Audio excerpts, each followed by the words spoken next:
सभी भक्तों का स्वागत है भगवत गीता की इस प्रवचन में। आज हम प्रयास करेंगे कि 18, 19 और 20 पूरा करेंगे। थोड़ा क्लास हो सकता है कि 11 नहीं सॉरी 7:15 बजे तक चली जाए, तो आप लोग पहले से तैयार रहिएगा, क्योंकि पहले से मन बना रहता है कि 8 बजे प्रवचन समाप्त होगा तो 15 मिनट बहुत भारी लगता है।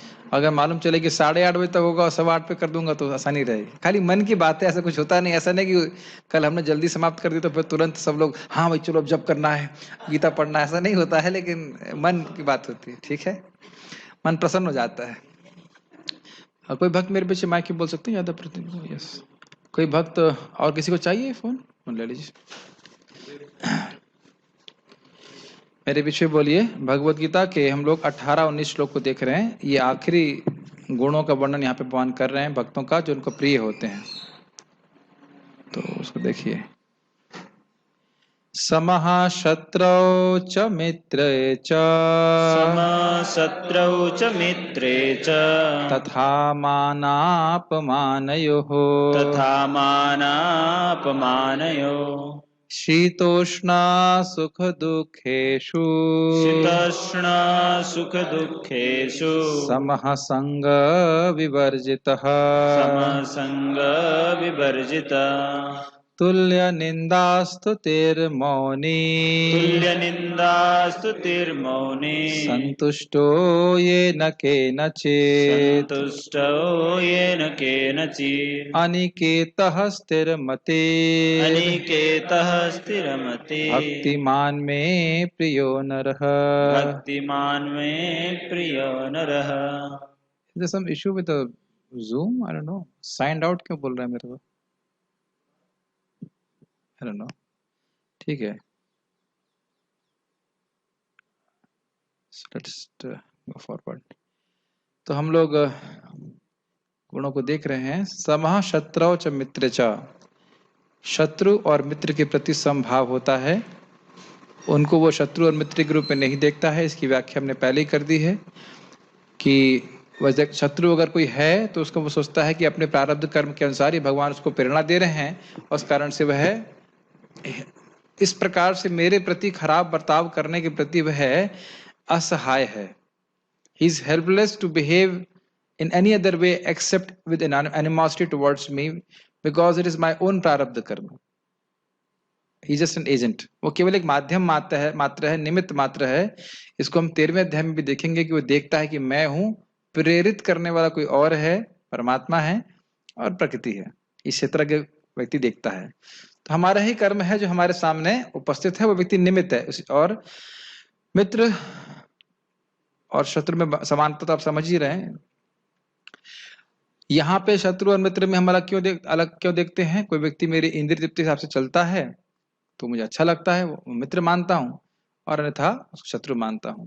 तथा मान अपमानयो, इसको भी समता मानता है। मान अपमान भी मेरे प्रारब्ध कर्म के अनुसार ही प्राप्त हो रहा है, और यह केवल शरीर के लिए, शरीर के एनालिसिस है, जड़ स्वभाव का ही, मतलब हमारा शरीर को मान रहे इसी कारण से मान अपमान है, नहीं तो कोई मान अपमान की बात नहीं। जैसे स्वप्न में आपका अपमान हो या मान हो, एक ही बात है, झूठ झूठ, ये बात है। शीतोष्ण सुख दुखेषु, शीत और उष्ण, गर्मी सर्दी में सम रहता है। इसको तो आप समझते हैं। सम का मतलब बेसिकली सम का अर्थ ये है कि भगवान की सेवा में शीत आए चाहे उष्ण आए वह बराबर रहता है। ये नहीं कि अब ठंडी आई तो मंगल आरती नहीं जाना है, या गर्मी आए तो फिर और कोई, मतलब कुछ ना कुछ बहाना करके अपने धर्म को टालना, यह उसका भाव नहीं है। A devotee in all seasons, ठीक है, ऑल वेदर डिवोटी समझते हैं, हर मौसम का भक्त है। हाँ, मौसमी भक्त नहीं है, हर मौसम का भक्त है। समझ में आ गया? सुख दुखेषु, तो समझ ही रहे हैं, सुख और दुख में समान रहता है, और उसकी निष्ठा भगवान से जाती नहीं। इसको बहुत एक अच्छी तरह से समझाया गया है कि देखिए, जैसे एक पिता या एक माता अपने बच्चे को नीम का जूस पिलाती है उसके कल्याण के लिए, और वही माता उसको मीठी वस्तुएं भी देती है उसके कल्याण के लिए। वह समय काल के अनुरूप होता है, क्या उसके लिए उस समय आवश्यक है। तो भगवान ही अपने भक्त को कष्ट में डालते हैं भगवान ही अपने भक्त को दुख में सुख में भी देते हैं, भौतिक सुख भी देते हैं, सब कुछ भगवान ही करते हैं भक्तों के। लेकिन ऐसा क्यों करते हैं, क्यों करते हैं समझ में आ रहा है? भक्तों के गुणों को प्रकाशित करने के लिए। अगर कहें कि सुखी सुख देते रहते तो फिर कैसे भक्तों का गुण प्रकाशित होता? तब कैसे कह पाते कि सुख दुख में सम है, इसलिए प्रिय है। तो सुख दुख भगवान दे रहे हैं और उसमें सम रहने का गुण भी भगवान दे रहे हैं, और उसके बाद कहते हैं ये भक्त मुझे बहुत प्रिय है। ये सारी बातें समझ रहे हैं? संग विवर्जिता, ये बहुत इंपॉर्टेंट है। संग विवर्जिता मतलब भौतिकतावादी लोगों का वह संग नहीं करता, उनमें आसक्ति जागृत नहीं करता। ठीक है, दरवाजे को आराम से करके जाएगा। हाँ ठीक है। तुल्य निंदा स्तुतिर मौनी, ये तो सीधी सीधी बात है। निंदा हो रही है, स्तुति हो रही है, उसमें वह परेशान नहीं होता। कोई निंदा करना चालू किया तो अब ऐसा नहीं कि वहां से भागने लग जाए तुरंत। ये कठिन होता है, निंदा किसी को सुनना बिल्कुल अच्छा नहीं लगता, और स्पेशली जब आप मानते हो कि ये कार्य आप अच्छे से कर रहे हैं।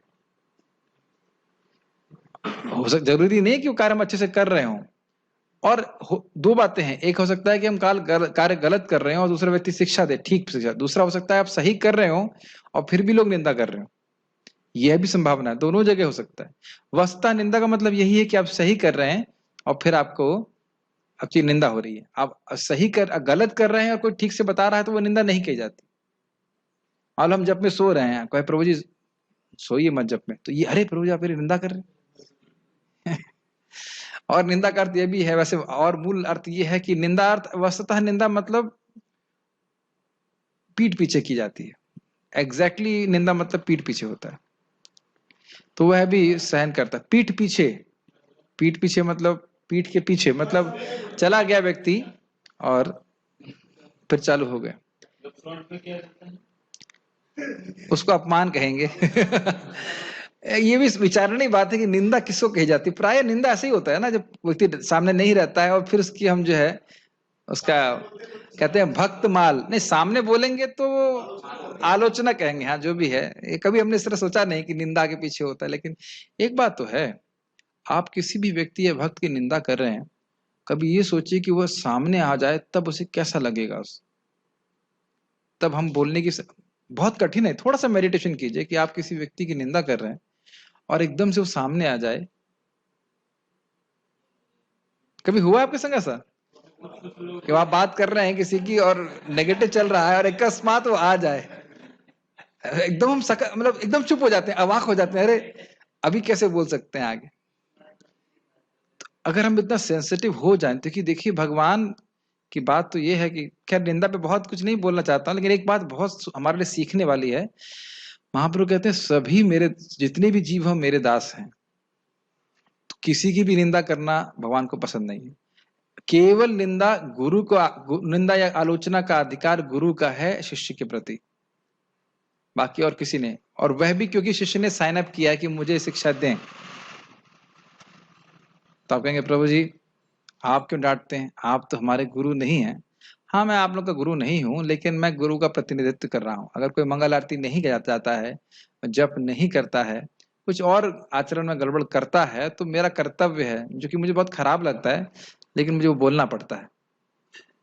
वो आप लोग के हित के लिए। जब तक आश्रम में साइंड अप है तब तक।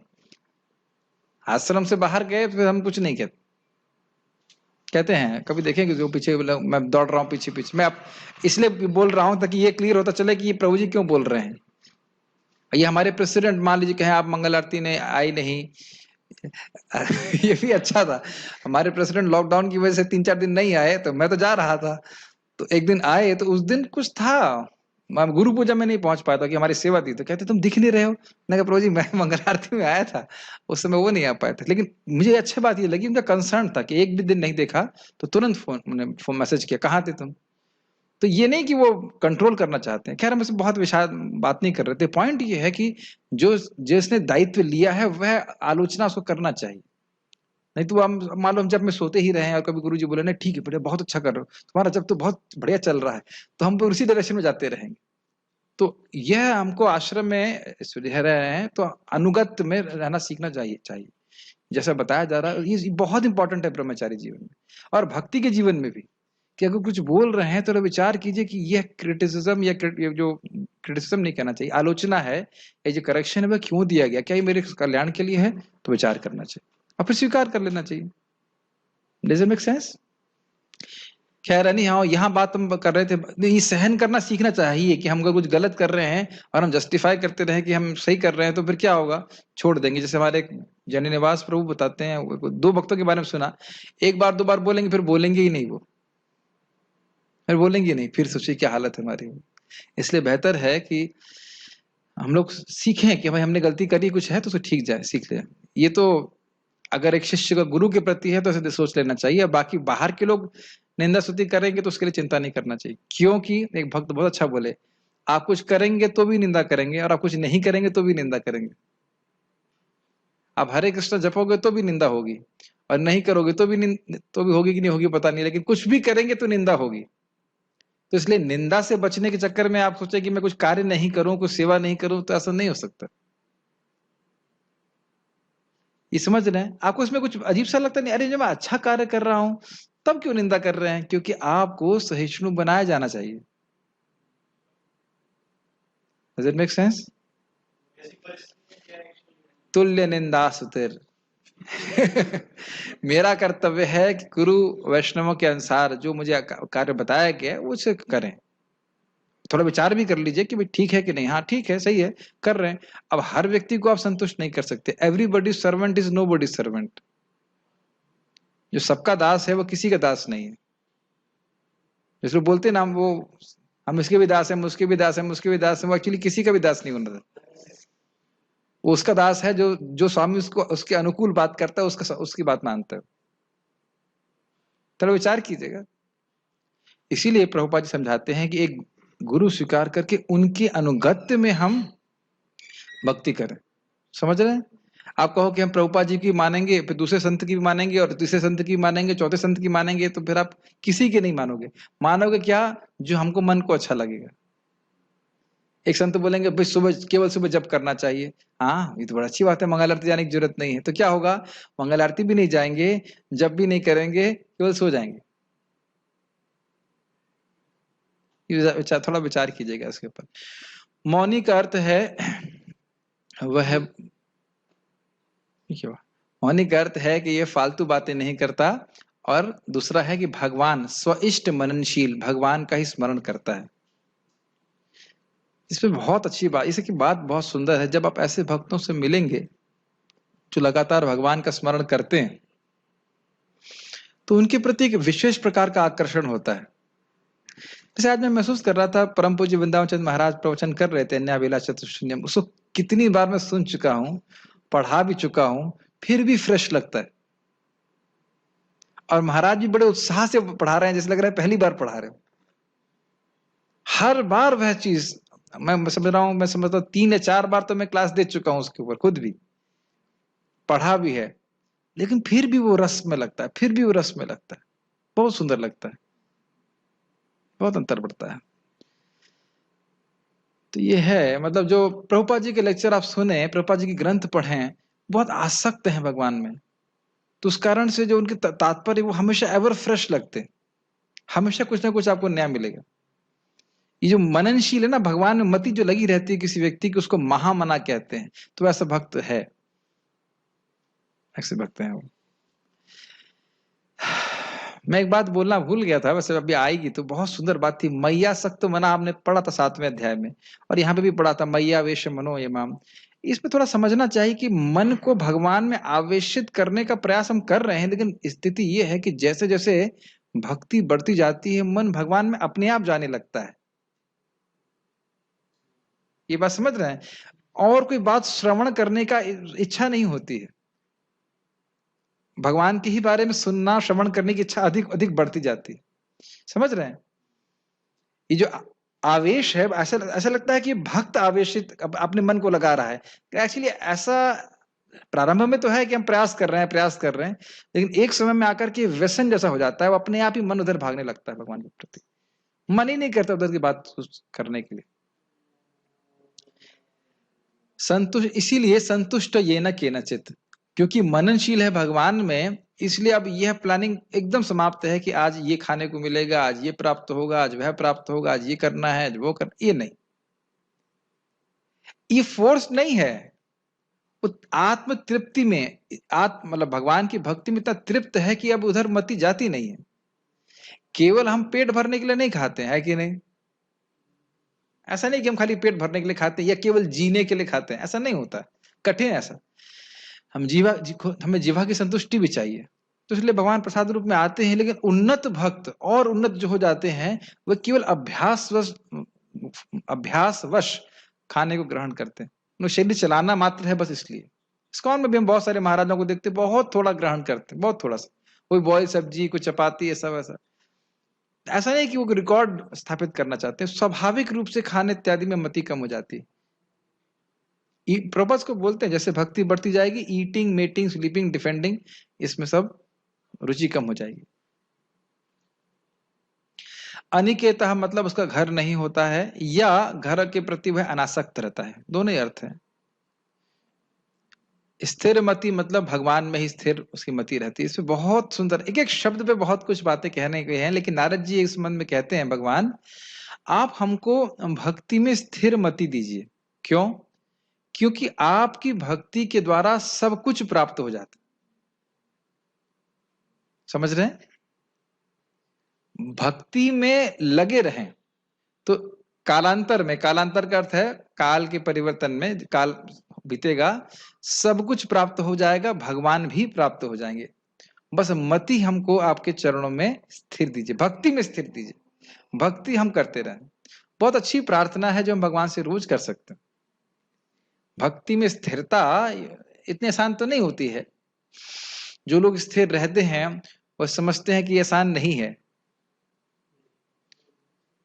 क्योंकि मौसमी भक्त होना आसान है और हर मौसम का भक्त होना थोड़ा कठिन है, असंभव नहीं है। मैं इस पे बहुत विचार कर रहा था। सबसे महत्वपूर्ण इसमें है भक्तों का, हमारे प्रिय, हमारे जिन भक्तों से हमारा प्रेम है उनका संग। नहीं महसूस करते आप? अकेले भक्ति कहाँ हो पाती? ये बहुत इंपॉर्टेंट है। कोई ना कोई मित्र जरूर होना चाहिए भक्ति में, हमारा जीवन में भी होना चाहिए। भक्ति की तो बात ही छोड़ दीजिए। आज एक भक्त, अब यहाँ पे नहीं इसलिए मैं बोल सकता हूं, मैंने उनका कहा कि आप एक दूसरे डिवोटी के यहाँ प्रसाद लेने के लिए चलते हैं, उन्हें बुलाया है।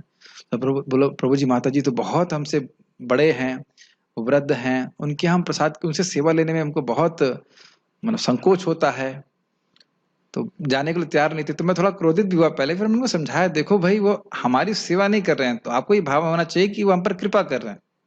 हम लोग बच्चे के समान है, बच्चे से भी छोटे हो सकते हैं, तो वह हमारे प्रति वात्सल्य भाव में हमको प्रसाद दे रहे हैं, हमारे हमको साधु मान करके सेवा करके नहीं दे रहे। भले अपने को साधु नहीं मानो कुछ भी, माता जी अगर प्रेम प्रेम से खिलाएंगे तो आप सोचेंगे नहीं मैं साधु हूं और इसलिए वो साधु सेवा कर रही है। वो हमको भाव ये नहीं रखना है, और उनका जो भी भाव हो, सम्मान का भाव है, साधु भाव है, कुछ भी है। और प्लस डिवोटी अपने हाथ से प्रेम से बनाकर भगवान को भोग लगा रहे हैं, तो भगवान का, विष्णु का प्रसाद तो भगवान विष्णु से अभिन्न है। फिर मैंने एक और बात उनको समझाई, मैंने कहा देखो वो प्रभु जी माता जी यहाँ पे वृंदावन में है, उनके कौन है यहाँ पे डिवोटीज के अलावा? तो अगर वो किसी को प्रेम देना चाहते हैं तो कौन आएगा, और किसको बुलाना चाहेंगे? अब मेरी बातें समझ पा रहे हैं? ये बहुत गंभीर है। ये जो बोले हैं ना उपदेशामृत में, ददाति प्रतिगृह्णाति गुह्यम आख्याति पृच्छति भुंक्ते भोजते चैव षड्विध प्रीति लक्षणम। ये प्रीति लक्षण है। जब हम भक्तों से, जो भी भगवान का प्रेम है वो तो भक्तों के द्वारा ही प्राप्त होता है। समझ रहे ना मेरी बात? तो हम उसमें निष्ठुर नहीं हो सकते, होना ही नहीं है। ये it's not a detail, it's a principle. समझ? It doesn't make sense. कोई आपको मान लीजिए स्वीट दे, अरे प्रभु जी इंद्र तृप्ति दे रहे, हड़ा अरे भाई आपको प्रसाद दे रहे हैं, आपको ग्रहण नहीं करना अलग बात है। खाली बात बोल रहा था कि मति अगर भगवान में स्थिर रखनी है, भक्ति में स्थिर रखनी है, तो भक्तों से प्रेममय संबंध होना बहुत जरूरी। मेरे गुरु महाराज संबंध में बहुत अच्छा कल्टीवेशन किए हैं कि ब्रह्मचारी लोग गृहस्थों को सम्मान करते हैं, गृहस्थ लोग ब्रह्मचारी का सम्मान करते हैं, वानप्रस्थों को सम्मान, सब लोग सम्मान कर देखते हुए कि हम सभी लोग कृष्ण के सेवक हैं।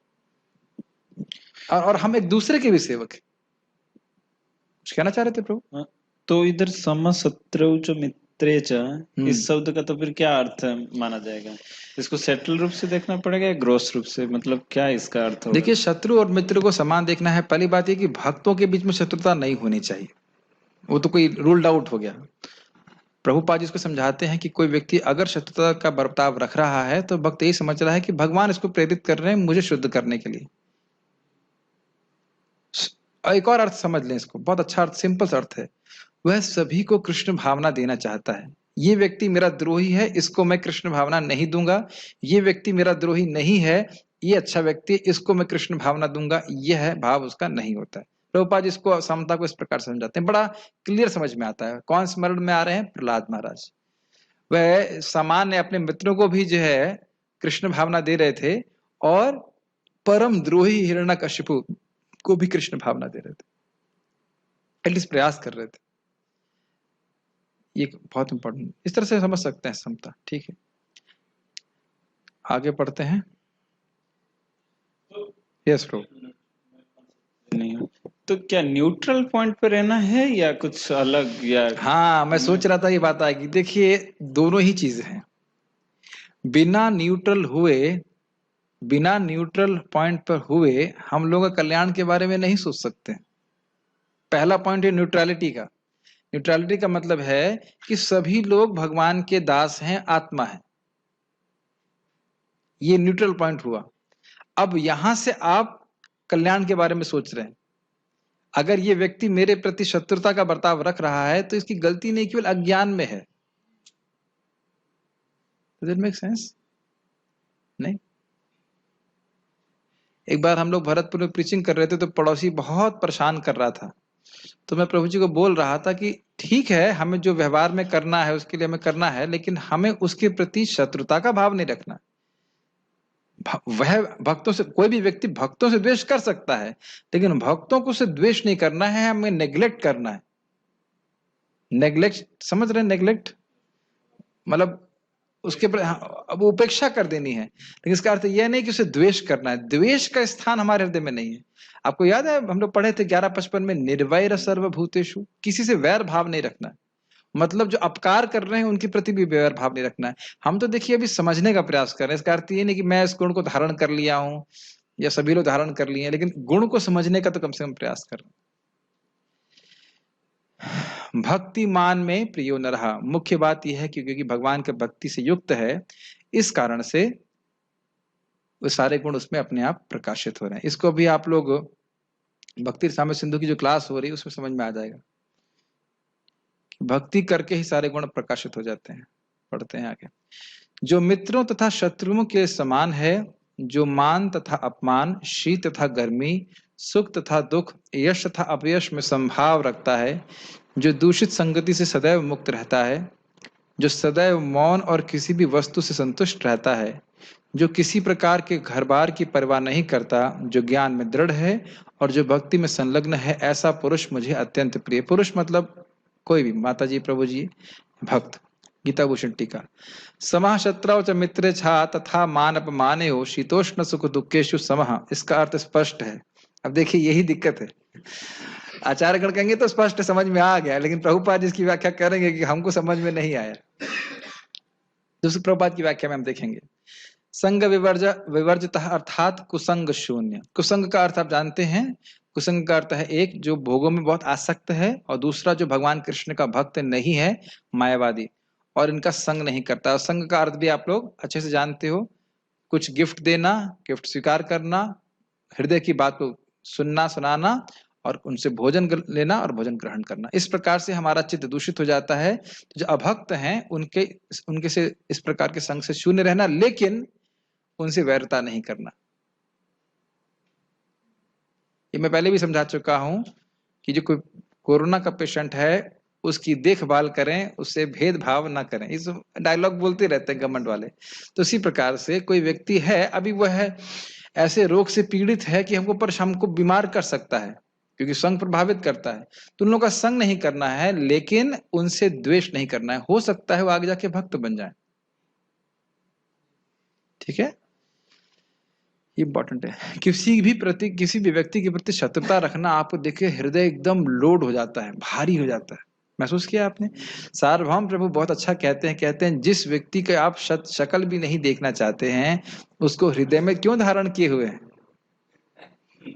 कितनी सुंदर बात है ना, बहुत अच्छी बात। भक्त लोग कभी कभी मतलब बहुत बार बहुत सुंदर बात कहते हैं, उसको ऐसा कर दूंगा, ऐसा कर दूंगा, शक्ल भी देखना नहीं चाहते। जितना सोचेंगे शक्ल नहीं देखना चाहते, उतना शक्ल और मन में आ जाएगी। तुल्य निंदा स्तुति, अर्थात निंदा होने पर दुखी और स्तुति होने पर सुखी नहीं हो जाता है। ये पे काफी अच्छी बातें हैं। तो उसकी एक बात है कि जो स्तुति हो जाती है, मान लीजिए कोई स्तुति कर रहा है, तो उस पर क्रोधित भी नहीं होना है। हमेशा ये याद रखना है कि मैं कुछ अच्छा कर पाया तो ये गुरु और कृष्ण की कृपा से ही है, और अपने को याद दिलाते रहना है।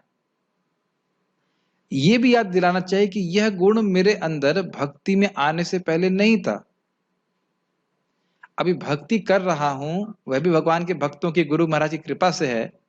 तो भक्ति देवी की कृपा से, महाराज की कृपा से मैं कुछ कर पा रहा हूं। ये अनुभव कर रहे हैं आप लोग? हम लोग जब भक्ति में नहीं थे तो बहुत सारी चीजें नहीं कर पाते थे। सुबह उठ नहीं पाते थे, सबसे बड़ी बात, बहुत दूर की बात है, सुबह उठना बहुत कठिन होता था। तो अब हम कुछ कर पा रहे हैं तो वह भगवान की कृपा से हो पा रहा है। एक भक्त बहुत अच्छा बोल रहे थे, गौरांग प्रभु, कि जैसे गाड़ी का इंजन चेंज कर देते हैं, पेट्रोल से चलने वाले इंजन की जगह डीजल के इंजन लगा देते हैं, तो गाड़ी तो बाहर से चलेगा कि चल रही है, लेकिन चल रही है अब दूसरे फ्यूल से, ईंधन से। तो पहले हम अपने कर्मानुसार कुछ कर पाते थे या नहीं कर पाते थे, अब हम जो कुछ कर पा रहे हैं तो प्रभुपाद की कृपा से, गुरु महाराज की कृपा से, वैष्णव की कृपा से कर पा रहे हैं। इसीलिए महाराज एक बहुत अच्छा बात बोल रहे हैं। महाराज मतलब मेरे गुरु महाराज का स्टेटमेंट है, जब जय ध्वनि बोली जाती है, all glories to assembled devotees and then all glories to guru and Gauranga and nothing for me. समझ रहे? सब समझ में आया? All glories to guru and Gauranga बोलते नहीं है, लेकिन एंड मतलब उनका statement and nothing for me, ये भावना हमको रखनी चाहिए। धीरे धीरे ये जितना मैं इस भगवत गीता को भी, आप अगले 13वें अध्याय थोड़ा कठिन जरूर लगेगा, लेकिन उसको बहुत ध्यान पूर्वक पढ़ेंगे तो समझ में आ जाएगा कि हम लोग करने बिल्कुल करता नहीं है, हम केवल इच्छा कर सकते हैं बस, बाकी सब कुछ करने वाले भगवान है। मैंने कई बार इस बात को बोला है, मैं सोच रहा हूं, मैं कुछ बोल रहा हूं, आप मेरी बात समझ रहे हो, ये कैसे हो रहा है हम कोई भी नहीं जानते। नहीं जानते ना साधु? मेरी बात समझ में आ रही है? कैसे समझ में आ रही है? आप कुछ नहीं, एक्सप्लेन ही नहीं कर सकते कि कैसे समझ में आ रही है। आप कह रहे हैं भगवान समझा रहे हैं, सही बात है। और आप कभी कभी देखेंगे, आप सीधी सीधी बात बोलेंगे किसी को तो कभी कभी बहुत गुस्सा हो जाता है। आपने देखा कभी? आप सीधी सीधी बात बोलिए, आपका कोई उद्देश्य नहीं कि आप उसे बुरा कुछ कहना चाहते, लेकिन लोग बुरा मान जाते। तो वहां वैसी मति क्यों दे रहे हैं? भगवान से दे रहे हैं उसको, इस प्रकार का स्वभाव है ऐसा। मैंने आपको बताया था एक बार, हम सिंपल बात बता रहे थे कि शरीर नहीं आत्मा हो। तुम्हारे रिश्तेदार तो घबरा गए थे, हम आत्मा है, हम तो कुछ है ही नहीं, हम तो कुछ है, इतना गुस्सा हो गए। फिर कम से कम 5-10 साल के बाद जब मेरे ऑफिस में आई अपने पति के साथ, तो मैंने उनको फिर समझाया वही बात, हम शरीर नहीं आत्मा है। अब समझ में आ रहा है। जस्ट अद्भुत लगता है। जैसे महाराज बता रहे थे देहात्म बुद्धि वाला बात, कि देहात्म बुद्धि गांव में प्रवचन कर रहे थे, तो एक देहाती था, उसने बोला महाराज से बाद में, तो महाराज जी ये अज्ञान केवल देहात में होता है, देहात में बुद्धि, उसको ऐसे सोच रहा था, देह को आत्म मानना तो देहात्म बुद्धि होता है। वो सुन रहा है, उसको ऐसे सोच रहा है देहात में बुद्धि, ऐसा ज्ञान केवल देहात में होता है। तो ये मतलब खाली कहने की बात है कि आप इस पे आप ज्यादा परेशान होने की जरूरत नहीं। कुछ लोग, एक व्यक्ति को एक रिक्शे वाला मिला, उसको मैंने कुछ माला दे दी, आप तो भगवान है मेरे साथ, लिया, मैं उसको क्या बोलेंगे। या मैं अभी इंडोनेशिया गया था, थोड़ा बहुत तो मैंने टीका पढ़ना चालू किया, तो वहां के वक्त बोले, oh you are expert in Sanskrit, you are very expert in Sanskrit. मैंने कहा नहीं, मैं कोई संस्कृत में एक्सपर्ट नहीं हूँ। लोगों के परसेप्शन ऐसे होने लगते हैं। तो आप बहुत बार देखेंगे कि आपकी अति स्तुति भी होगी और अति निंदा भी होगी, तो उसके लिए हम इसमें समभाव रखना है। ठीक है? ज्यादा सुखी होने की जरूरत नहीं, क्योंकि अभी बहुत सुखी हो गए उतनी देर में फिर फ्यूज कर देंगे भगवान आपको, किसी को प्रेरणा दे देंगे निंदा करने के लिए। ठीक है? मौनी अर्थात यत वाक, अथवा स्वइष्ट मननशील। यत वाक मतलब वाणी पे संयम, वाणी से भगवान की कीर्ति के अलावा, भगवान की सेवा के अलावा कुछ भी ना निकले। यह तो हम समझ ही नहीं पाते हैं, कैसे अपनी वाणी के द्वारा हम दूसरों के चित्त को कितनी आसानी से दूषित कर सकते हैं। केवल इसी का, ये आगे हम अगर समय हुआ तो हम लोग प्रथम स्कंद के 5वें अध्याय को पढ़ेंगे तो नारद जी बड़ा स्पष्ट बताते हैं और एक मुख्य गुण बताते हैं कि बस छोटे थे लेकिन व्यर्थ नहीं बोलते थे, और भगवान के बारे में बोलने में उसको बहुत उत्साह होता है। जीवंत सन मुखरितम भवती है वार्ता। मुखर मतलब समझते हैं जो बहुत अधिक बोलता है, तो भगवान के बारे में वर्णन करने में बहुत अच्छे रहते हैं। महाराज समझा रहे थे कुछ साधु लोग होते हैं केवल हरे कृष्णा बोलते हैं, कुछ बोलते ही नहीं, अन्यथा और कुछ नहीं बोलेंगे। केवल कृष्ण कथा होगा तो बहुत बोलेंगे, हरि नाम बोलेंगे और अन्यथा कुछ नहीं बोलेंगे। हाँ, किसमें? हाँ, वैशिष्ट प्रभु के बारे में भी एक भक्त बता रहे थे कि जब भी वह कुछ बोलेंगे तो कृष्ण के बारे में ही बोलेंगे। सोचिए अगर इस प्रकार का चेतना, केवल ज्यादा दूर नहीं, जितने भक्त यहाँ उपस्थित हैं हम सबकी चेतना इस प्रकार से हो कि जब भी कुछ बात करें केवल कृष्ण के बारे में ही बात करें। मिथा गौ घनाशन, इस प्रकार से हमारे पाप नष्ट होते हैं, हम भक्ति में आगे बढ़ते हैं। तो उसकी रुचि ही नहीं है वहां पे, वाणी को कहीं और लगाने की रुचि है ही नहीं। स्वइष्ट मननशील को मैंने समझा ही दिया था। स्वइष्ट मतलब अपने इष्ट देव भगवान कृष्ण की नाम रूप गुण लीला के चिंतन में वह लगा रहता है। ये इतना कठिन नहीं जितना आप सोचते हैं। अगर आप बार बार शास्त्र को सुनते रहेंगे तो धीरे धीरे करके उन श्लोकों पे मनन होने लगता है।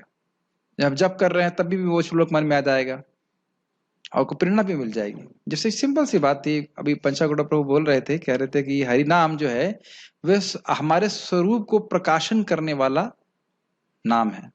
अब प्रभुपाद जी अपने तात्पर्य में केवल ये नहीं लिख देते हैं कि हरि नाम करना है, वो कौन सा हरि नाम करना है वह भी स्पष्ट रूप से बताते हैं। हरे कृष्णा कृष्णा कृष्णा हरे हरे, हरे राम राम राम हरे। एकदम क्लियर अभिधेय क्या है उसको बताते रहते हैं ताकि व्यक्ति को समझ में आ जाए। तो वाणी से भगवान का नाम करना चाहिए। इस संबंध में एक और बात थी कि तो सुबह ही सुन रहा था, महाराज को चौपाई बोल रहे थे महाराज श्री, तो कह रहे थे कि अगर भगवान राम राम अपनी जीव से नहीं जपोगे तो सुरसरी गंगा जी के तट पे भी प्यासे मर जाओगे, और सुर तरु यानी कि कल्प तरु के अंदर नीचे बैठे रहोगे लेकिन जो दारिद्र है वह सताएगा। अमृत खाओगे, अमृत जान के कुछ खाओगे, वो जहर बन जाएगा। ऐसा करके उन्होंने मतलब बहुत सारी बातें बोली कि भगवान का नाम जब नहीं करेगा व्यक्ति तो कुछ साधन सिद्ध होने वाला नहीं है। हरे कृष्ण मंत्र के द्वारा जब सिद्ध होता है, तो अपनी वाणी को बार बार जितना अधिक हो सके हरे कृष्ण मंत्र जप में लगाना चाहिए। इस संबंध में एक और इंटरेस्टिंग बात है, परम पूज्य वृंदावन चंद्र महाराज यहीं से बता रहे थे, इसी कह रहे थे कि बहुत अधिक व्यर्थ का भाषण करने से अपराध बनते हैं। अब इसका मतलब ही नहीं कि आप गीता भागवत पे ना बोलें, ये बात नहीं बोली जा रही। कहने का अर्थ था समझे ना, दुनिया के हर टॉपिक पे कमेंट पर तात्पर्य देने की हमें आवश्यकता नहीं है। आप समझते हैं, कुछ लोग ऐसे होते हैं जिनको सब पता होता है, हर चीज के बारे में सब कुछ पता रहता है, उसमें तात्पर्य वो जरूर देते हैं, है कि नहीं? इसने ऐसा किया, उसने वैसा किया, इसने ऐसा हो गया, वैसा किया, और उसमें जरूर अपराध बन जाता। ठीक है, वाणी का अपराध मैं पहले भी व्याख्या कर चुका हूं, बहुत खतरनाक होता है क्योंकि बहुत मर्म को आहत करता है, इसलिए रोकना चाहिए इसको। सब इसका और प्रैक्टिकल तरीका है यातवाक होने का कि आपके पास प्रॉपर इंगेजमेंट होने चाहिए। इतनी देर पढ़ना है, इतनी देर जप करना है, इतना ये करना है, तो वाणी उसमें लगी रहेगी। जैसे अब हम 1 घंटा वाणी को सीमित रखते हैं कि हम भगवद्गीता को पढ़ेंगे तो अपराध की संभावना इसमें कम होती। जप करेंगे तो जप करेंगे। समझ रहे मेरी बात? संतुष्ट ये न के नचित, अर्थात ध्यानपूर्वक सुनिए, अर्थात अदृष्ट से आकर्षित होकर रूखा या स्निग्ध अन्नादि जो उसे प्राप्त होता है उससे वह संतुष्ट रहता है। अदृष्ट मतलब समझते हैं, दृष्ट मतलब जो दिख रहा है, अदृष्ट मतलब जो नहीं दिख रहा है। तो हमारा पूर्वगत जो कर्म है वह हमको दिख रहा है, पिछले जन्म में हमने क्या कर्म किए थे दिख रहे हैं? नहीं दिख रहे हैं। तो अब उसके अनुसार हमको इस जीवन में कुछ प्राप्त हो रहा है, इसे कहते हैं अदृष्ट। अदृष्ट से आकर्षित होकर, समझ में आया? पूर्व जन्मों में हमने जो कर्म किए हैं उसको, क्योंकि एक कर्म तुरंत फलीभूत नहीं होता है ना, तो वह पुराना किया गया कोई कर्म है वो अब जो फलीभूत हो रहा है उसके अनुसार मुझे कुछ आज कभी अच्छा मिलता है, कभी नहीं मिलता। यह भक्तों के कंटेक्स्ट में देखें तो भगवान की कृपा से, अब कृपा दिख तो नहीं रही है एकदम सीधे कि कौन सी कृपा कब फलीभूत हो रही है, लेकिन भगवान की कृपा से हमें कभी अच्छा मिलता है, कभी कभी 4 सब्जी मिलती है, कभी 2 सब्जी मिलती है, कभी 1 ही मिलती है, और कभी कभी मिलने के समय बाद भी भूख नहीं लगी रहती। हुआ है ना ऐसा? होता है ना ऐसा? कहीं कहीं 2-3 न्योते आ जाते हैं, एक दिन होता है कि भाई आपको चपाती में भी दिक्कत मिलेगी, राइस से काम चलाना पड़ता है। तो कई बार हम दूसरों को ब्लेम करते हैं, लेकिन वस्तुतः भक्त लोगों को ऐसे नहीं होना चाहिए।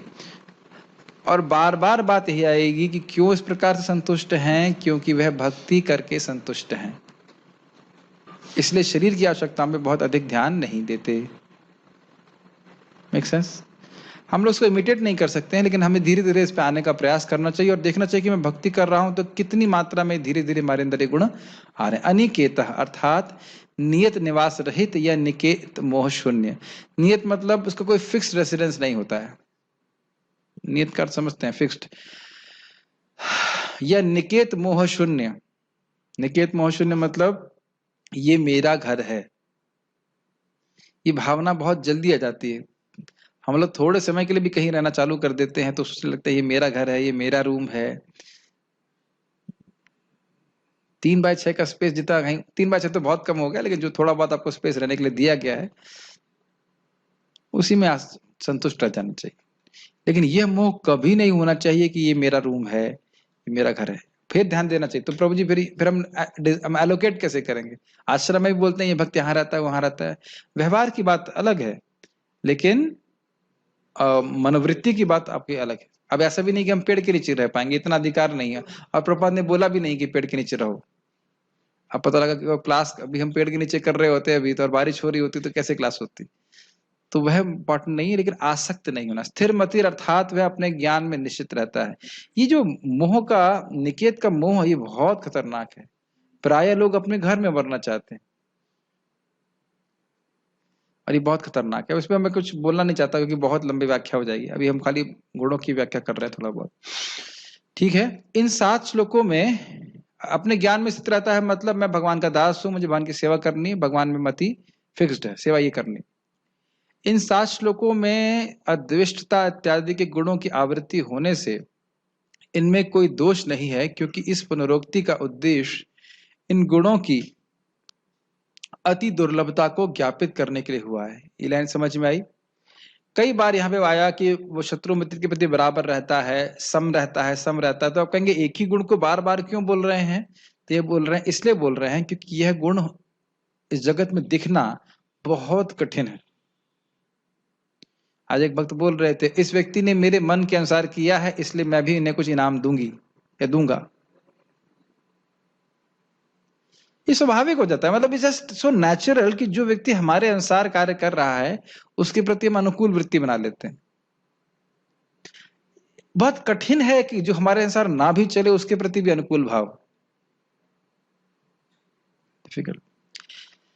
सनिष्ठ, परिनिष्ठ और निरपेक्ष भक्तों में क्रमशः ये गुण तारतम्यता के अनुसार प्रकट होते हैं, ये समझना चाहिए। सनिष्ठ कौन था? जो पहले कर्मयोग करता है, फिर ज्ञान योग, और फिर अष्टांग योग और भक्ति योग। तो वह अनन्य भक्ति का आश्रय नहीं लेता।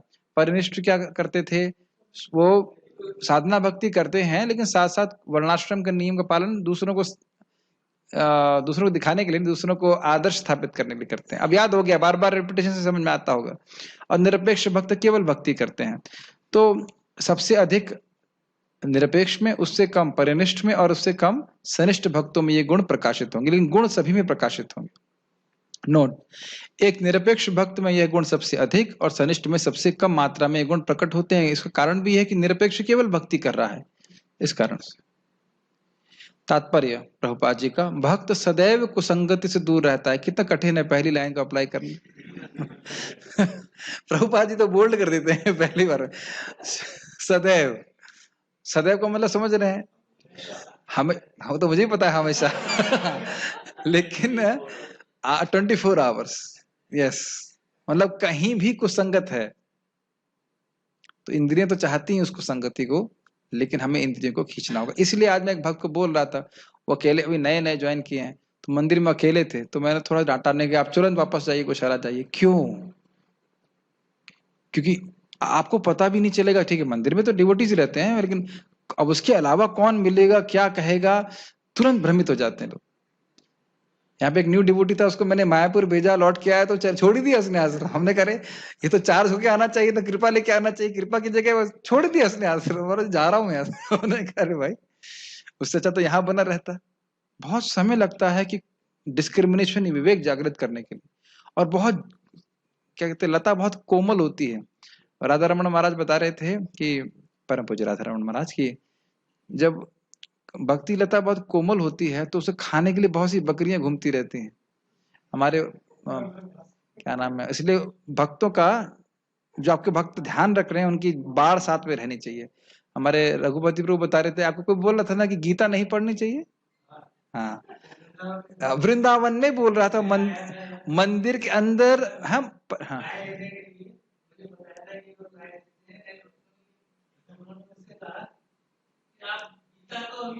हाँ, उन्होंने कहा कि गीता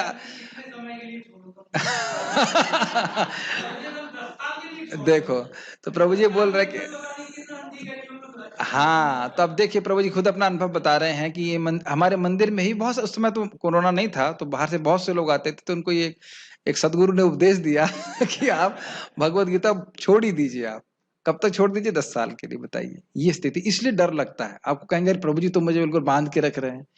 बंधन जो है वह है संभाल के। जैसे एक छोटा सा एग्जाम्पल देखो, कल ही की बात है ना, एक माता जी यहाँ वृंदावन में, सॉरी गौशाला में आती है मेरे बच्चों के संग, बच्चे को खुला छोड़ दिया, ऊपर छत पे गया, बंदर ने काट लिया। तो बच्चे की गलती नहीं है, बच्चे को तो घूमना बड़ा अच्छा लगता है, लेकिन गौशाला में गाय के अलावा बंदर भी हैं। तो कभी कभी, इसलिए समझ पा रहे हैं मेरी बात? मैं क्यों बोल रहा था, हम कुसंगति समझ नहीं पाते हैं, कहाँ से कुसंगति हो जाएगी। फिर अब हो सकता है 10 साल के लिए गीता पढ़ना छोड़ दे। ये कहेंगे अरे ये सब क्या पढ़ रहे, उच्च उच्च ग्रंथ पढ़ो, ऊंचा पढ़ो, ऊंचा पढ़ो। हमारे आयेंद्र पर बड़ा अच्छा बोलते थे, don't try to go higher, try to go deeper. उनका कहने का मतलब बड़े बड़े ग्रंथ पढ़ने के बजाय पहले, प्रभुपाद बोलते हैं भगवत गीता पढ़ के गोलोक की प्राप्ति होगी। आप पढ़ते रहेंगे ना तो फिर देखिएगा, तो ठीक से पढ़ें तो सही। तो सदैव कुसंगति से दूर रहता है, हमेशा दूर रहता है। ये बहुत कठिन है, लेकिन ये अगर बच गए, इस तरह से बच गए, तो प्रगति बहुत तेज है। भक्तों की संगत में रहें, गलत लोगों की संगत से बचे रहें, प्रगति करेंगे। मानव समाज का ये स्वभाव है कि कभी किसी की प्रशंसा की जाती है तो कभी उसकी निंदा की जाती है। मतलब उसी व्यक्ति की जिसकी खूब प्रशंसा की जा रही है, उसी व्यक्ति की वही लोग निंदा करेंगे। ये स्वभाव है। यहां तक कि भगवान श्री राम की निंदा कर रहे, यहां तक कि भगवान कृष्ण की निंदा कर रहे। आपको पता है वो जो मणि चुराने वाली बात, जबकि मणि भगवान कुछ चुराई नहीं, कोई मतलब नहीं, और फिर भी उन पे आरोप लगाया कि हाँ बचपन में ये मक्खन चुराता था, तो हो सकता है कि भाई मणि के प्रति लोभ हो और चोरी कर लिया। ऐसा लोग मीमांसा करते, बहुत मीमांसा करते।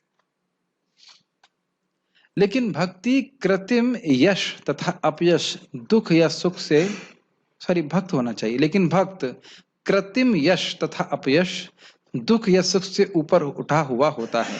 ये समझ में आया कृत्रिम क्यों बोल रहे हैं?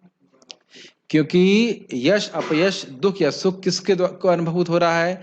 हमारे मन और शरीर को। बार बार सुनना है, बार बार सुनना है, बार बार सुनना है, बात भूल जाएंगे, फिर बार बार सुनना है। जानते नहीं मैं कौन हूं, ये बोलेगा मन, लेकिन समझाओ हाँ तुम भगवान के दास हो।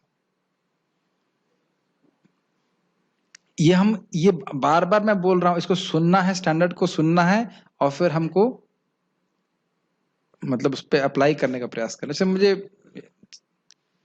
चल ठीक है, कुछ चीज नहीं बोलनी चाहिए। वह अत्यंत धैर्यवान होता है। अगर उसे 2 साल के अंदर भगवान नहीं दिखते हैं तो फिर वह भक्ति छोड़ देता है। यही अर्थ है ना इसका? आज आप लोगों ने ध्यान दिया कि नहीं दिया? अनु का अर्थ क्या बताया था?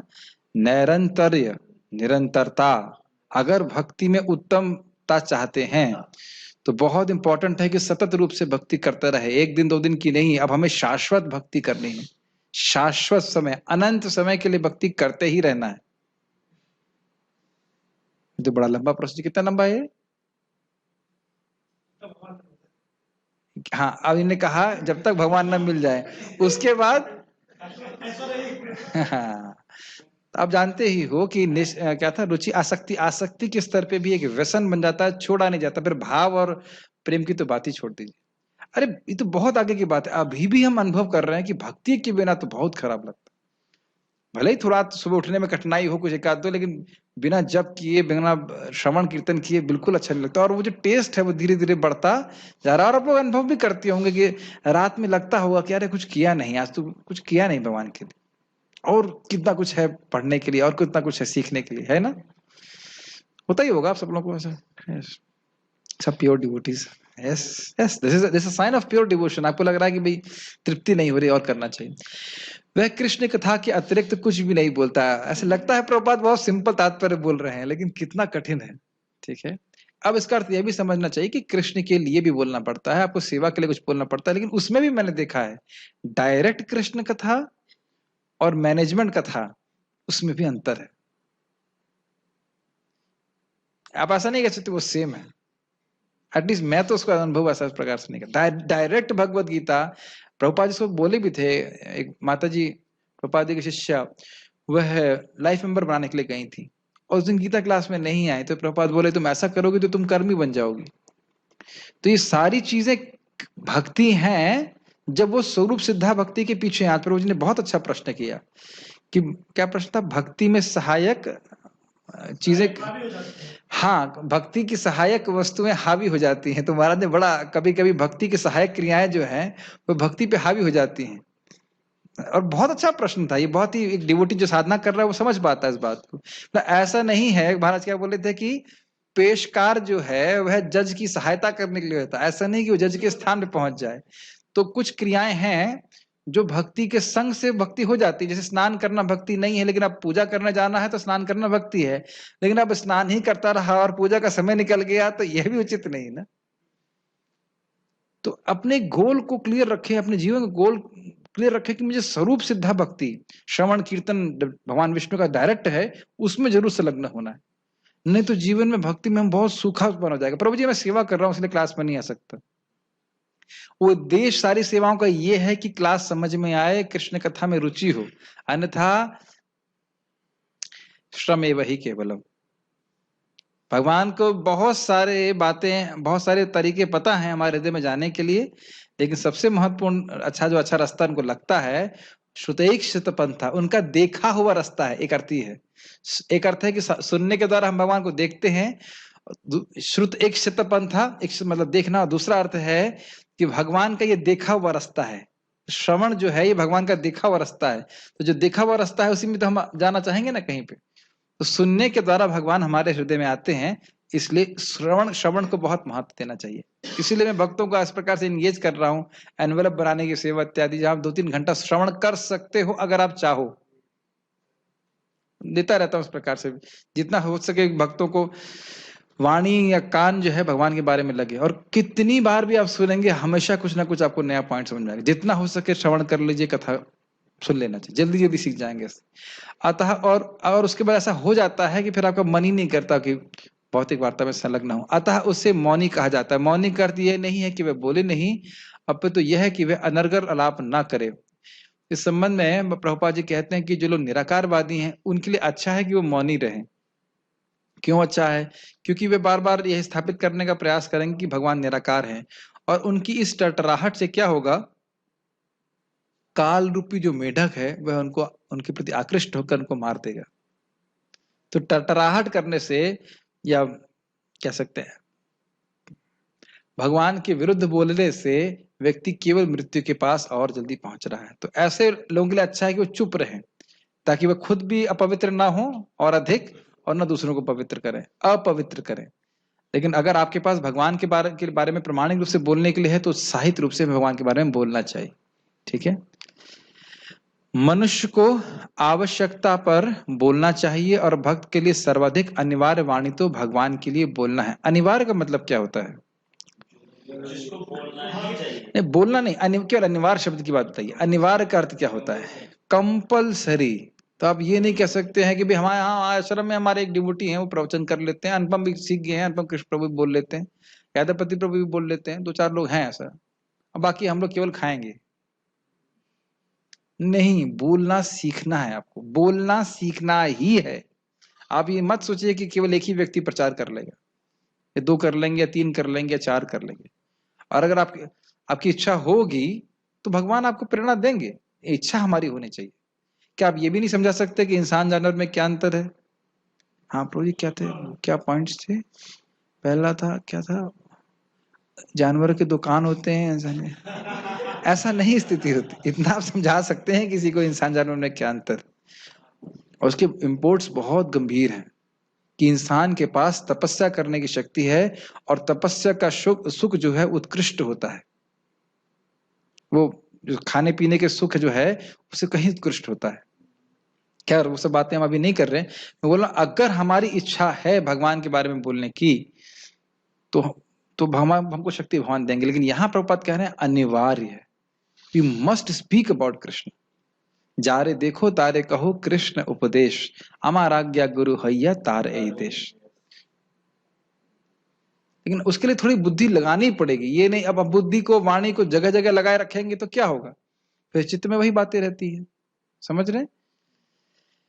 मैं उदाहरण देता हूं, जब आपको एग्जाम क्वालिफाई करना होता है तो उसके लिए आपका भी प्रयास होता है, आपका बहुत ज्यादा प्रयास होता है। बस तो देखा जाए टीचर का प्रयास बहुत कम होता है, लेकिन सबसे अधिक प्रयास तो हमारा ही होता है। हम प्रयास में लगे रहते हैं, चेष्टा करते रहते हैं। तो उसी प्रकार से हमको भी सोचना चाहिए कैसे मैं भगवान के बारे में चर्चा कर सकता हूँ। और नहीं और इन लोगों से कर सकते हैं, भक्तों से चर्चा कीजिए, isn't it? जो आपने पढ़ा जो सुना उसकी चर्चा कर सकते हैं। भक्त समस्त परिस्थितियों में सुखी रहता है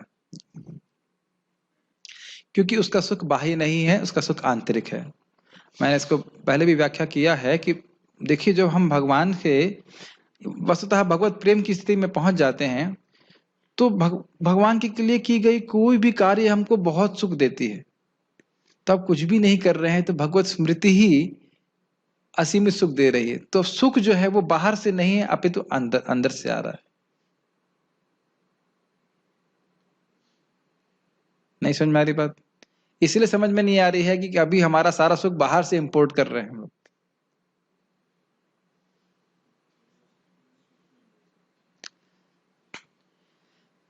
और सुख कैसे अनुभव करते हैं हम लोग? कोई अच्छी इंद्रियों को प्रिय लगने वाली वस्तु मिल जाती है, उसके प्रति मन का अनुकूल भाव हो जाता है, उसको कहते हैं ये सुख है।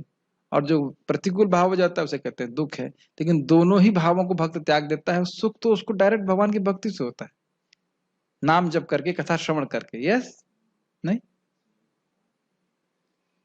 अरे इस दुनिया में देखिए नहीं कि किसी ने कुछ बुरा बोल दिया, उसको सोच सोच करके हम दुखी होते रहते हैं। ऐसा नहीं होता? होता है कि नहीं होता? तो यही चीज भगवान के ऊपर घटित नहीं हो सकती कि हम जो भगवान का भक्त है भगवान का स्मरण करके ही सुखी हो जाए। लेकिन वह तब होगा जब भक्ति बढ़ी हुई होगी। कभी उसे स्वादिष्ट भोजन मिलता है तो कभी नहीं, किंतु वह संतुष्ट रहता है। इसको हम व्याख्या कर चुके हैं, अब नहीं करेंगे। वह आवास की सुविधा की चिंता नहीं करता। वह कभी पेड़ के नीचे रह सकता है तो कभी उच्च अत्यंत प्रसाद नहीं होना चाहिए, प्रासाद होना चाहिए। प्रासाद मतलब महल में। किंतु वह इनमें से किसी के प्रति आसक्त नहीं रहता। समझ रहे हैं? आसक्ति उसकी भगवान में है। वह स्थिर कहलाता है क्योंकि वह अपने संकल्प तथा ज्ञान में दृढ़ रहता है। संकल्प क्या है? कृष्ण की ही सेवा कर रही है। ज्ञान क्या है? भगवान का दास हूं। ये नहीं है कि कोई व्यक्ति कुछ तर्क करके या कुछ और करके मेरे इस निश्चय को डिगा दे। और स्थिर का मतलब ही होता है कि स्थिर ना होने के कारण होने के बाद भी स्थिर रहे। नहीं समझ में आया? हो सकता है कि धकेलने के बहुत सारे कारण उपस्थित हों, हेतु उपस्थित हों, लेकिन फिर भी वह स्थिर रह रहा है। कुछ लोग तर्क करें, कुछ परेशानी आए या हमारे शरीर में बीमारी हो जो ठीक ना हो रही हो, तब भी व्यक्ति को संदेह हो जाता है, अरे इतना जप किया, इतना भक्ति किया, इतने प्रणाम किए, हमने तो सुना था प्रणाम करने वाले के सारे दुख नष्ट हो जाते हैं। ये दुख कहाँ से आ रहा है? कहाँ से आ रहा है? कृष्ण से आ रहा है, जन्माद्यस्यतः। और क्यों दे रहे हैं? क्योंकि मेरे कल्याण के लिए। ये भक्त का विश्वास रहता। ये लाइन ये सब समझ में आती हैं बातें? इस पे थोड़ा विचार करेंगे तो ये सब बातें खुलती चली जाएंगी। आज बच्चे को इंजेक्शन लग रहा है ताकि आगे जाकर के पोलियो ना हो, तो यह दुख भी आगे के महान दुख से, ये थोड़ा सा दुख आगे के महान दुख से बचाता है। कौन लगवाता है पोलियो का इंजेक्शन? माँ स्वयं लगाती है, लगवाती है, जैसे भी कह लीजिए। इस बात पे मैं कुछ कहना चाहता हूं भगवान के गुण के संबंध में। भगवान का एक गुण है, इसे कहते हैं सुहृदतम। वह सुहृदतम है जीवों के, सभी जीवों के, और भक्तों का तो कहना ही क्या। और सुहृदतम का अर्थ होता है, सुहृद का अर्थ होता है कि उपकार की अपेक्षा के बिना जो हमेशा उपकार ही करता है। क्या समझ में आई बात? हम सेवा करें या ना करें, भगवान की तरफ से तो कृपा आती ही रहती है। और फिर भक्तों के प्रति कितना प्रेम करेंगे, जो उनकी भक्ति को स्वीकार भी कर रहा है, उसकी हम कल्पना नहीं कर सकते। Make sense?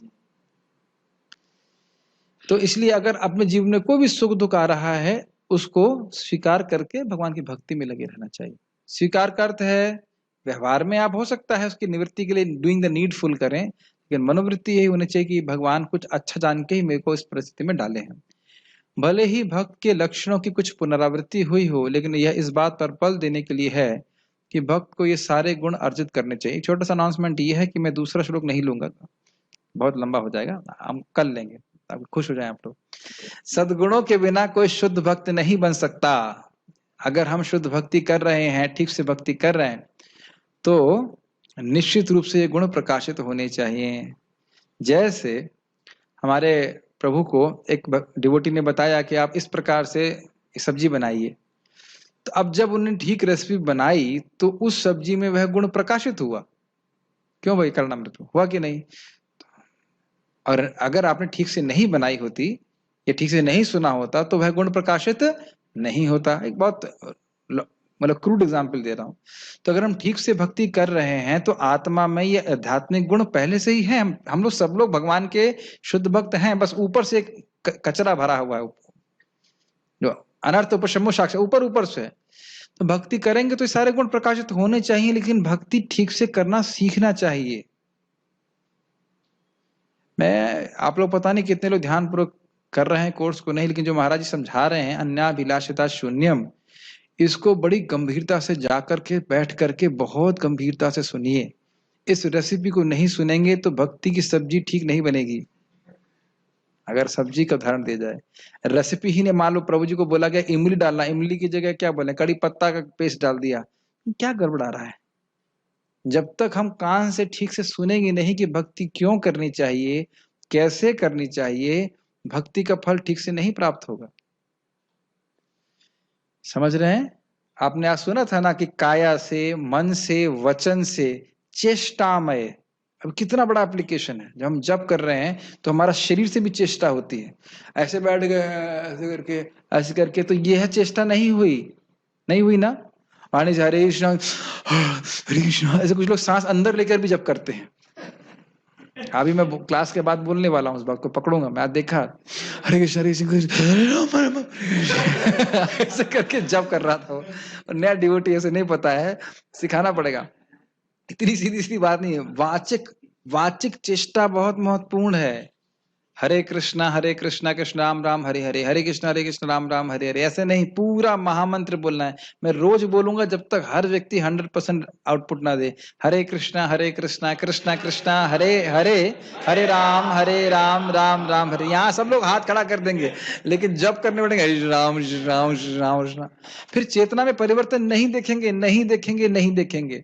3 बार बोले थे ना, नहीं नास्ती। चेतना में परिवर्तन नहीं देखेंगे। इसे समझ नहीं पाने कितना सबलाइम प्रोसेस है। मैं खाली ये बोल रहा हूं कि सद्गुणों का विकास होगा जब भक्ति ठीक से करेंगे। हरा व भक्त सुख तो महत गुणा, जो भक्त नहीं है उसमें सद्गुण नहीं होता। ये कैसे कह सकते हैं? हम तो देख रहे हैं बहुत सारे भक्तों में भी सद्गुण होता है, वह केवल उनके भौतिक कर्मों के अनुसार होता है।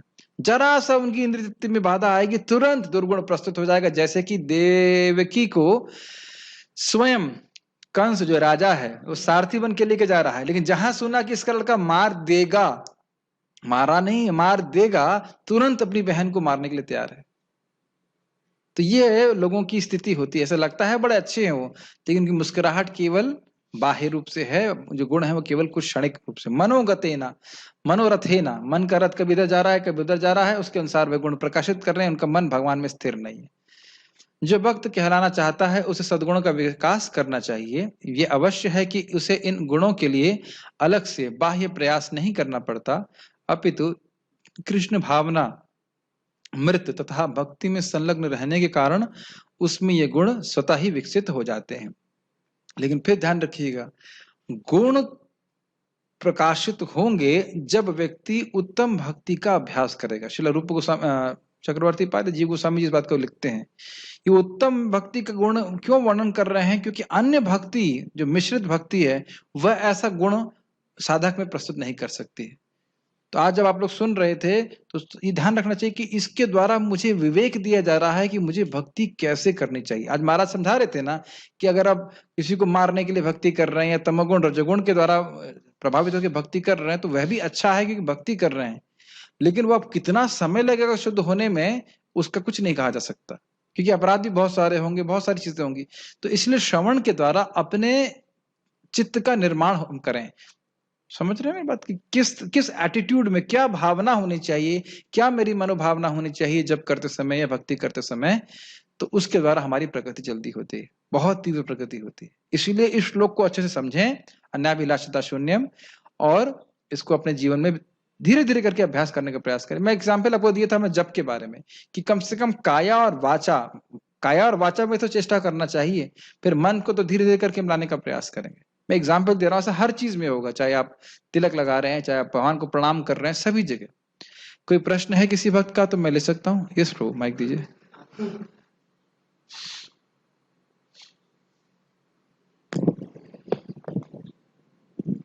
प्रभु जी, यस प्रो। जब जैसे भक्तों के गुणों के बारे में बताया गया है इस चैप्टर में, तो जब गुणों की बात बताते हैं तो हम समझते हैं कि हमारे गुणों की बात हो रही है, दुर्गुणों की बात होती है। और तो भगवान टेस्ट कर लेंगे कि कितना हम मान अपमान में सम रहते हैं। वो भगवान कुछ समय बाद टेस्ट देते रहते हैं। प्राय भगवान के टेस्ट सरप्राइज टेस्ट होते हैं, तो समझ में आ जाएगा अगर भाई गुण हमारे अंदर नहीं है। अगर हम थोड़े से भी सचेत हैं तो भी देखेंगे कि यह गुण हमारे अंदर प्रकाशित नहीं है। अभी भी हम शत्रु मित्र देख रहे हैं, अभी भी मान अपमान में ऊपर नीचे हैं, अभी भी स्तुति निंदा से प्रभावित हो ही जाते हैं। तो इसे निरुत्साहित होने की आवश्यकता नहीं है। और ये भी देखते हैं कि हाँ कुछ कुछ गुण आ भी रहा है, कि हम सभी को अब मन में आज नहीं सोच रहे कि सभी लोग शत्रु हैं या इस प्रकार से नहीं दिख रहे। तो अभी तो हम लोग मतलब ऐसा देखिए, जब हम भक्ति की एकदम पूर्णावस्था में होंगे तो सारे गुण पूरी तरह से प्रकाशित होंगे, और जैसे जैसे भक्ति करते जा रहे हैं वैसे वैसे ये गुण आ भी तो रहे हैं थोड़ा बहुत। जैसे कि हम देखिए, ऐसा नहीं कि हम कुसंगति में पढ़ना ही चाहते हैं, isn't it? यह हमको प्रजल्प करना अच्छा लगता ही है। धीरे धीरे करके जैसे हम भक्ति में प्रगति कर रहे हैं, हमको नहीं चाहिए। और दूसरा, उन्नत भक्तों को देखते हैं तो लगता है कि हाँ ये गुण हमारे पास आना चाहिए। ये भी आ रहा है कि नहीं यार, isn't it? अभी हमारे आश्रम में एक भक्त बहुत अच्छे से जप करते हैं, तो उनको देख करके आपके मन में नहीं आता कि मैं भी अच्छे से जप करूं? कि दुनिया में सभी लोग इस प्रकार से सोचते हैं कि मैं अच्छे से जप करूं? नहीं होता है।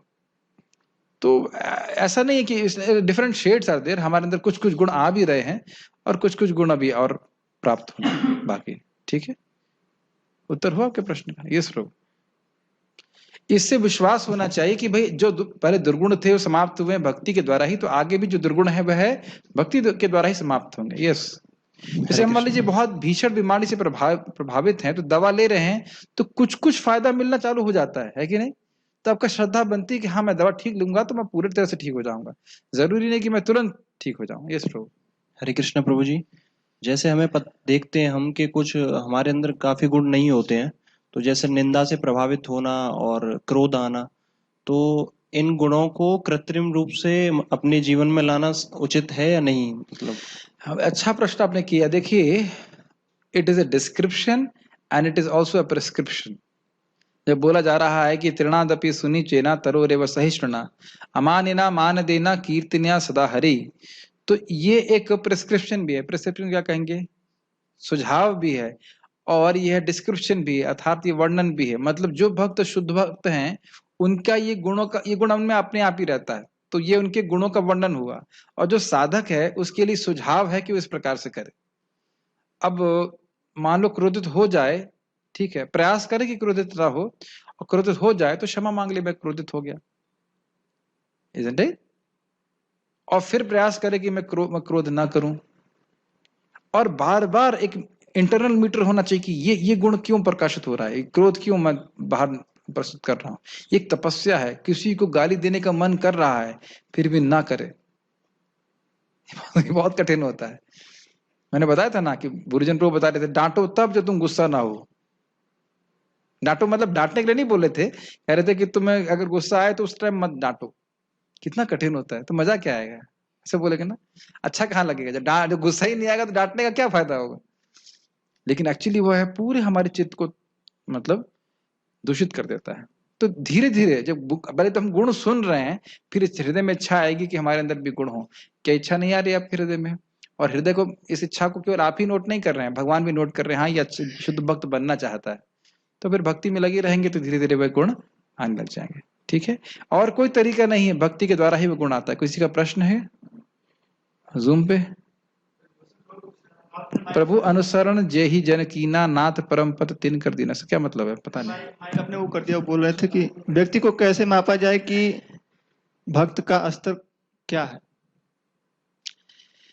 अच्छा प्रश्न है कि भक्त का स्तर क्या है, वो कैसे जाने? माधुर्य कादम्बिनी के अनुसार समझ लेना चाहिए। वैसे प्राय हम लोग अनिष्टित भजन पे हैं। आज अच्छा लग रहा है, कल नहीं लग रहा है, उसके लिए अब महाराज जी ने प्रवचन किया है तो उसको सुन लेना चाहिए, उससे समझ में आ जाएगा कि हम लोग कहाँ पे। तो प्राय हम लोग अनिष्टित भजन पे हैं। कभी अच्छा लगता है, कभी नहीं लगता है, कभी अच्छा लगता है, कभी नहीं लगता है, कभी करने का मन करता है, कभी नहीं करता है। तो ये दिखा रहा है कि हम लोग अनिष्टित भजन पर हैं, अनर्थ निवृत्ति में। जब जब अनर्थ निवृत्ति क्लियर हो जाएगी, निष्ठा पे पहुंच जाएंगे, तो रोज करना अच्छा लगेगा। फिर अगर ऐसे करके आगे बढ़ते जाना चाहिए। तो ये स्तर है। इस तरह का वर्णन आप डिटेल में सीखना चाहते हैं तो फिर ये है, जैसे श्रद्धा है, श्रद्धा से हुई तो उसके बाद साधु संघ किया, साधु संघ के बाद भजन क्रिया के, भजन क्रिया के लेवल में तो है ही। अब उसमें भी आप देख सकते हैं भजन क्रिया के बहुत सारे लेवल हैं। और हम प्राय की बात कर रहे हैं, प्राय हम लोग अनिष्टित भजन पे हैं प्राय। लेकिन मैं सबको वो नहीं बोल रहा हूँ, सबका एनालिसिस नहीं कर रहा हूँ, लेकिन जनरली अगर ऐसा लग रहा है कि आज करने का मन कर रहा है, कल नहीं कर रहा है, तो अभी फिक्स नहीं हुए भक्ति में।